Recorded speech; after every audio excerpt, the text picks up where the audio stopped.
Assalamualaikum warahmatullahi wabarakatuh. Kali ini penulis ingin bahas soal mobil LCGC. Karena kok banyak ya orang sekali yang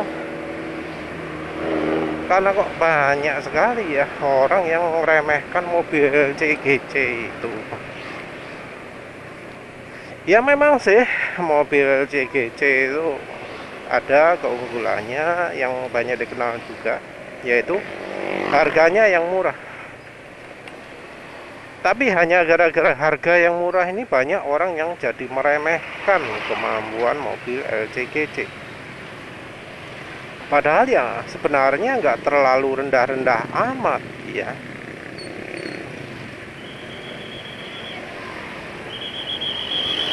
Terutama yang diremehkan orang-orang itu dari sisi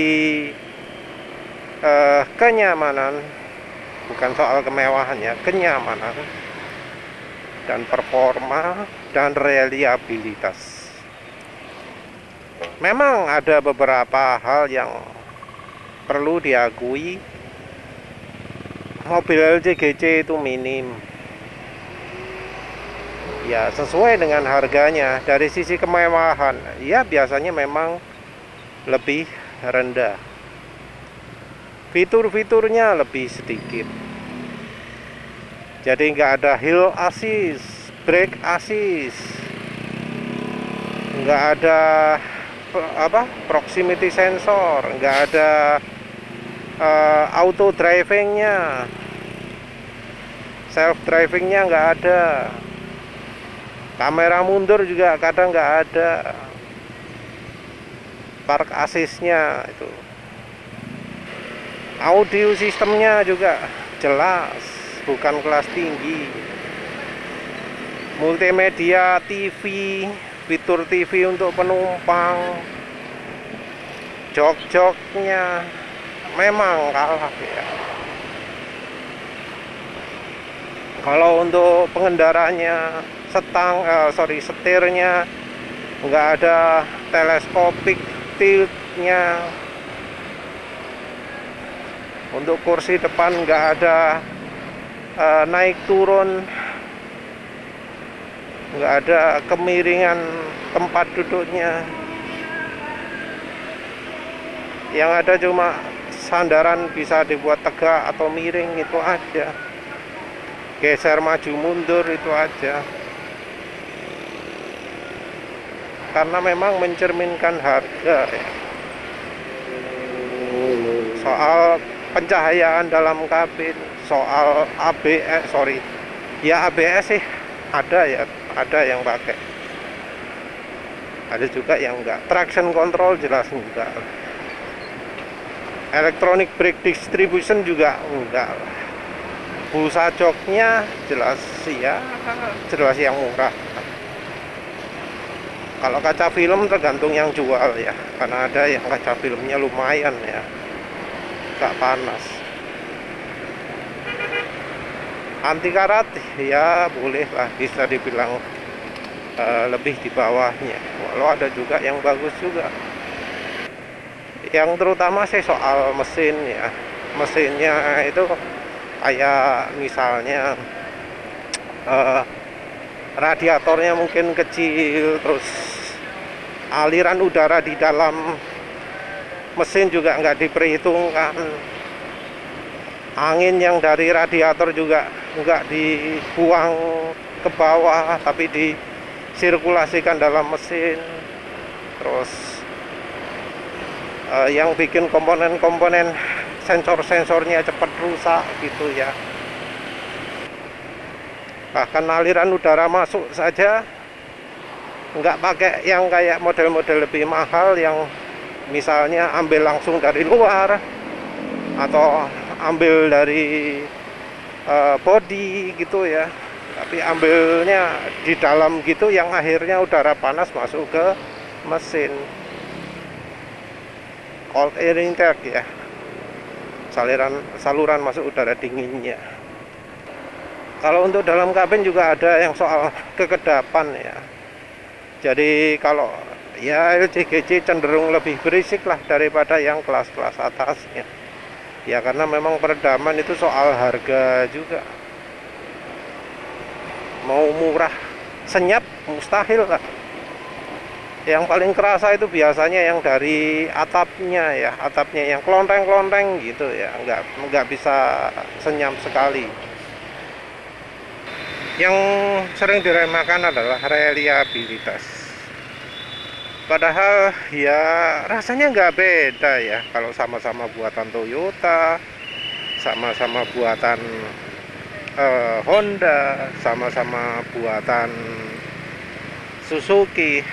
Ya kualitasnya ya kualitas mereka. Dari sisi keawetan macam-macam ya nggak beda dari yang lain ya. Misal ada penyakit ya penyakitnya juga kadang sama dengan yang versi lebih mahal. Untuk perjalanan jarak jauh mungkin ada yang melarang gitu ya. Tapi ya sekarang orang sudah tahu lah.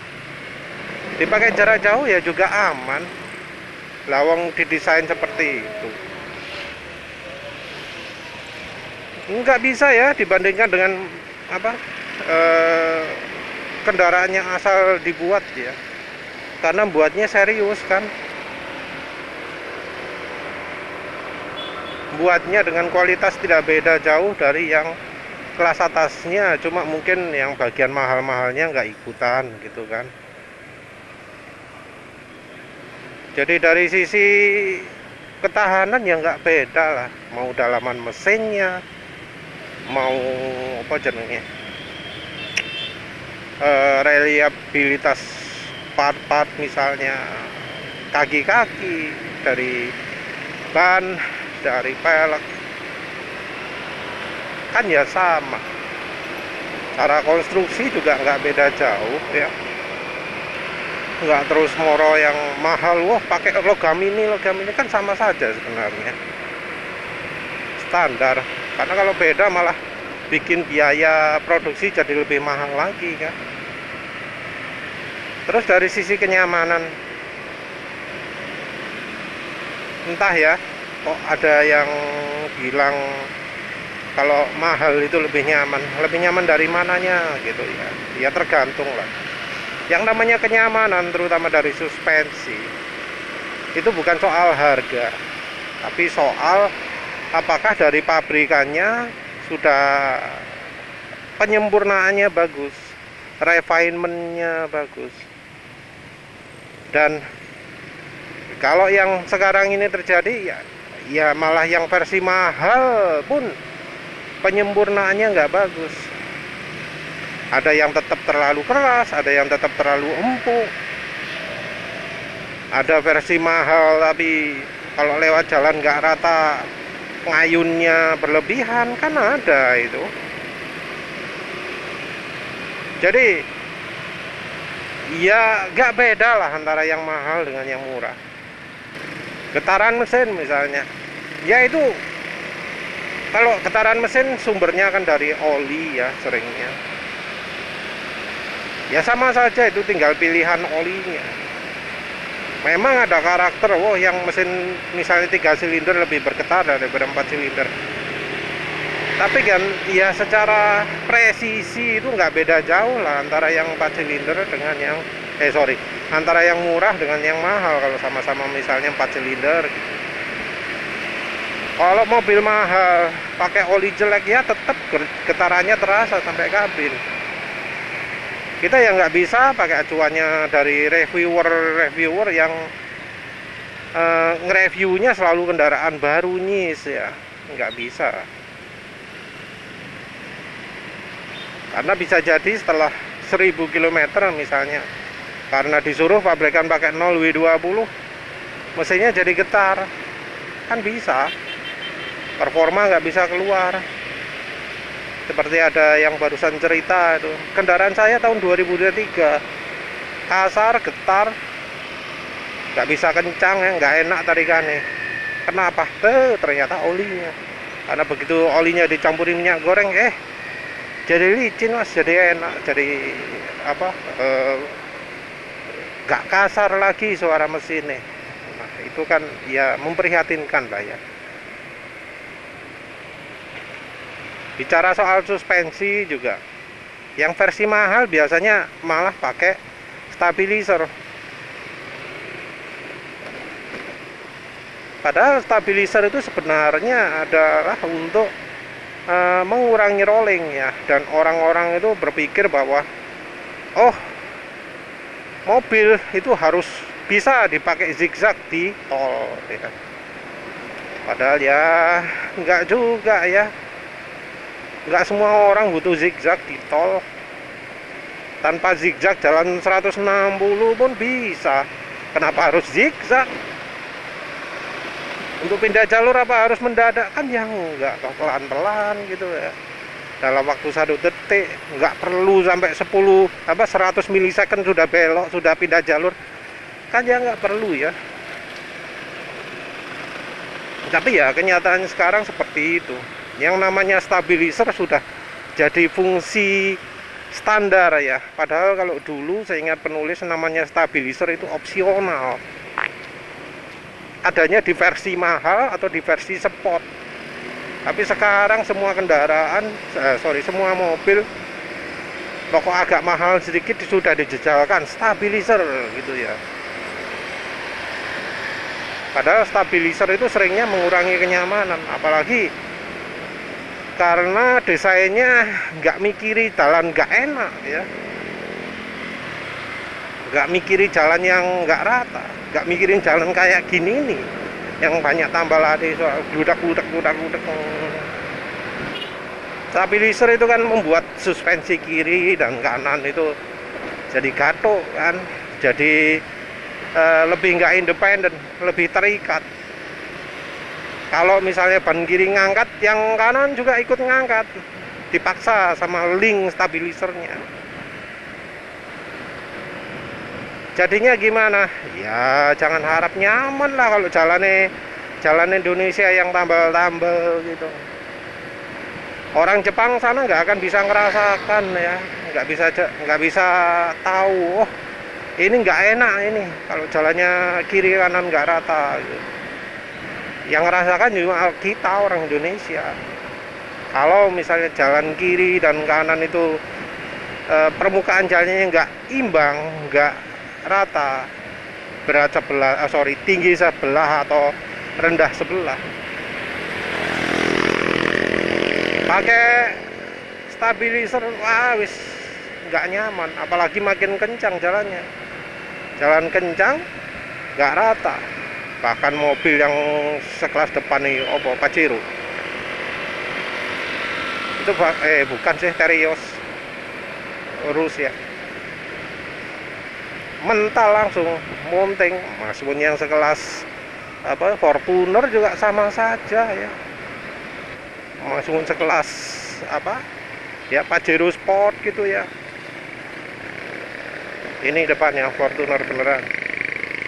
Ini kalau nabrak jalan yang permukaannya tinggi sebelah gitu ya, tetap mental tinggi dibanding dengan yang LCGC yang tanpa stabilizer.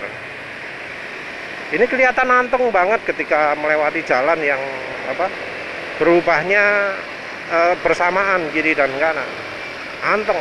Tapi begitu kiri dan kanan beda, wah wis itu mulai gonjang ganjing. Jadi kenyamanan itu lebih ke seberapa perhatian sih pabrikan terhadap tuningnya, terhadap penyempurnaannya.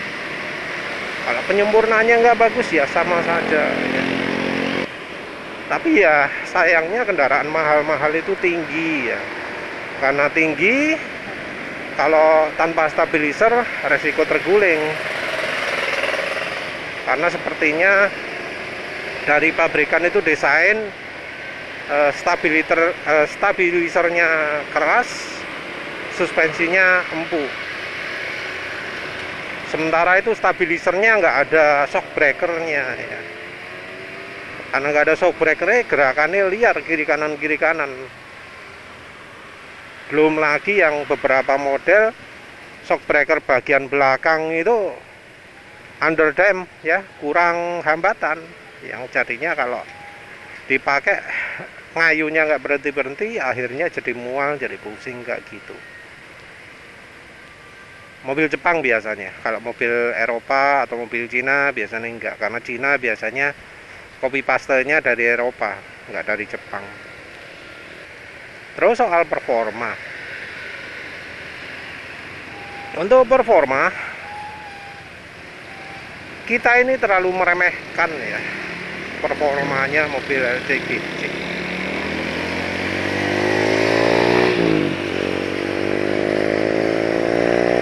Kendaraan sekarang, walau LCGC sekalipun, itu tenaganya termasuk gede loh. Karena sekarang apa? Sudah DOHC, sudah VV apa? Yang sekarang sudah VVTi juga. Walau belum VVTi sekalipun, sudah DOHC itu sudah besar sekali ya. Zaman dulu, zaman belum ada DOHC, belum ada apa jenenge, twin cam ya, cam apa, valve-nya cuma sepasang tiap silindernya, in sama otok ya, nggak double seperti sekarang. Yap, mesin tenaganya yang nggak gede ya, kayak misalnya Toyota Kijang lama, penulis pernah cari di spesifikasi, tenaganya lebih kecil daripada tenaganya Ayla ya. Jadi tenaganya Daihatsu Ayla yang 3 silinder itu berapa? Sekitar 67 ya. Sementara yang Toyota Kijang kalau nggak salah 65 ya, atau yang tahun 80-an itu. Segitu loh. Kecil itu. Nah, kayak gitu, tapi ya buktinya saat zaman masa lalu 1600 cc EFI, iya EFI atau enggak sama aja, itu sudah dianggap super ya, sudah dianggap tenaga paling bertenaga, sudah dianggap mewah. Sementara itu sekarang kok malah dianggap nggak bertenaga, padahal dibanding masa lalu bedanya ya jauh banget lah. Kijang dulu tenaganya dianggap paling oke, tapi dibanding Ayla sekarang dia masih menang Ayla, apalagi lawan Brio yang 87 HP ya. Kalau dibilang nggak ada tenaganya, ya memang musim sudah berubah, zaman sudah berubah, tapi ya segitu itu mestinya ya sudah layak lah. Ya kita bisa lihat dari top speednya saja. Dari top speed itu yang Ayla saja, Agya Ayla bisa 160. Dan itu beneran, apalagi kalau drivernya pakai gigi 4 untuk mencapai 160 itu banter. Tapi ya maklum ya orang Indonesia, kalau kecepatan tinggi ya wajib gigi tinggi gitu, jadi pakai gigi 5. Jalan 100 gigi 5, pingin akselerasi nggak diturunkan ke 3 gitu ya, tapi tetap gigi 5 di gaspol, ya lambat lah. Terus karena nggak ngerti caranya pakai gigi manual, terus ngomong Ayla itu lambat, akselerasinya nggak kuat. Gigi 5 kecepatan 100 di gaspol untuk sampai 160 lama sekali. Padahal kalau dia misalnya pakai gigi 3 gitu ya, terus digenjot sampai 120, habis itu pakai gigi 4, cepet lah pasti untuk mencapai kecepatan 160 itu. Karena penulis sendiri ya pernah lah ya, walau nggak berani kencang-kencang karena di samping ada polisinya, ada polisi duduk di samping, ya cuma saknyut gitu tok wis, cuma sampai 190 karena ya memang jalannya nggak sempat. 160 takut ketahuan. Tapi enteng, cepet, nggak sampai berapa detik lah, nggak sampai setengah menit. Terus untuk nanjak Nah, untuk nanjak ini ceritanya agak beda ya, agak beda. Karena sekarang itu giring dari manual, matic, apalagi CVT, itu nggak didesain untuk tanjakan ekstrim ya. Jadi orang Jepang sana mikirnya jalan-jalan itu datar, landai. Kalau ada tanjakan nggak mungkin tanjakan ekstrim. Oleh karena itu giring gigi rasio gigi itu benar-benar rata ya. Jadi misalnya yang penulis tahu persis ya, Ayla itu ya, gigi satunya sampai 40, gigi 2 sampai 80, gigi 3 sampai 120, gigi 4 sampai 160. Wis betul-betul rata, betul-betul matching lah antara gigi 1 sampai 4 sampai 4-nya itu betul-betul gapnya betul-betul wis pas persis di skala, sehingga kecepatannya bisa pas beda 40 km per jam. Yang matic juga begitu ya, 160, 2 120, yang 3 100 berapa gitu lah pokoknya bisa matching kecepatan 160 gitu ya, lebih sih malah ya. Itu masalahnya, padahal tenaga sudah lebih gede ya daripada ya Kijang masa lalu, tapi nggak kuat nanjak. Kenapa? Ya rasio giginya ya. Kalau nggak salah penulis gigi satunya Kijang lama itu maksimal sampai 20 ya, gigi 2 maksimal 40, gigi 3 maksimal 60, gigi 4 maksimal piro 140 kalau nggak salah ya. Bandingkan itu rasio giginya 20, 40, 60, 120. Waduh banget beda gigi nih ya. Jadi sering kali ya antara gigi 3 sampai 4 itu gigi 3 nih ngeten wang, terus gigi 4 RPM rendah banget. Jadi gak kuat ngangkat deh karena nggak di power band. Tapi ya gitu, karena gigi satunya kecil, untuk nanjak enteng. Wah, gitu betul-betul enteng karena ya rasio giginya kecil. Bandingkan dengan yang manual gigi 1 sampai 20 ya jauh lah ya. Leonok gigi setengah mungkin jadi sama kuatnya untuk nanjak yang sangat ekstrim. Tapi ya kondisinya seperti itu. Yang matic makin parah lagi, gigi satunya top speednya 60. Nah, yang CVT rupanya juga kena penyakit seperti itu juga. Jadi ya sekarang walau kendaraan tenaga ini 120 HP, 250 HP, tapi karena rasio giginya kepanjangan, rasio gigi ini terlalu terlalu besar ya, besar apa kecil ngomongnya.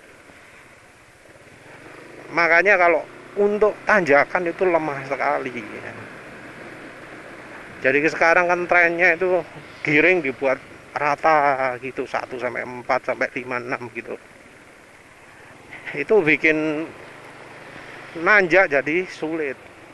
Apalagi yang di versi-versi murah, versi maticnya gak ono L untuk gigi dipaksa rasio sekian gitu, nggak ada satunya, minim 2, nggak ada 1. Itu ya yang bikin bilang lemah. Padahal ya sumbernya karena ya pabrikan mobilnya ya yang nggak mikiri kondisi kalau mau tanjak ekstrim. Kecuali yang kelas off-road baru dipikiri. Kalau yang kelas city enggak. Jadi ya sebenarnya nggak bisa diremehkan lah kendaraan LCGC. Kalau memang beneran butuh sering nanjak-nanjak, ya wes ban belakang itu kecilkan lah. kan jadi enteng mesti nih. Ya wes begitu saja. Terima kasih udah menonton. Assalamualaikum warahmatullahi wabarakatuh.